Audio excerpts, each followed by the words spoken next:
Hi, this is How to Eat When the World's on Fire Part 2 because I realized November's in 5 days and people might need this. Anyone who saw Part 1, excuse the bangs, it's been a rough couple days. If you don't remember, Part 1 was how to eat, Part 2 is going to be how to prepare. So this will be all the things you can do to make as much food come into your house before you need it, so that when you do need to buy groceries, it gets a lot cheaper. So first we're going to talk about shelf-stable stuff. This is going to be anything canned. On the note of anything canned, if you don't like that canned food, do not buy it. Full stop.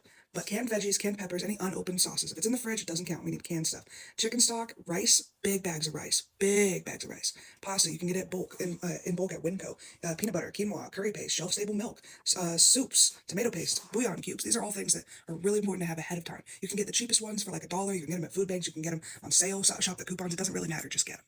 Now, stuff that you can put in your freezer that will make life a little bit easier. Obviously, there's going to be like your proteins, right? But things like you can freeze herbs, you can freeze vegetables. Hell, if you freeze cilantro, you can crinkle it in the bag. Now it's shredded for you.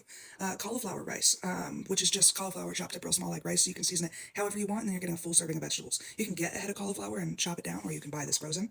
Juice, milk, you can freeze both of those. Any meal prep, you can freeze most of it. Fruit for smoothies or baking, butter, bread, comfort meals, things that are going to make it easier to live.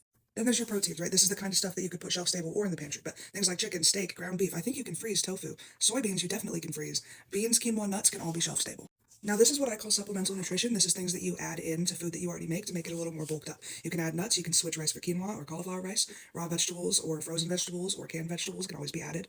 Herbs and dairy is a lovely one to add.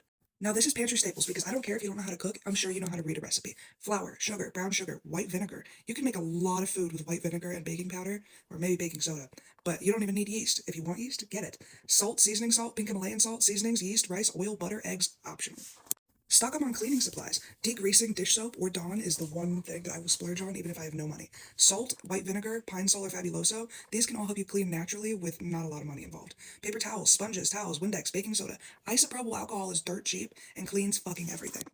For snacks, popcorn is super cheap. Tea is super cheap.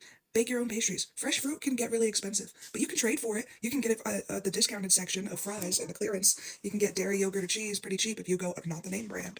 So I bet you're asking, if I'm buying all of this, what do I actually need to get at the grocery store later?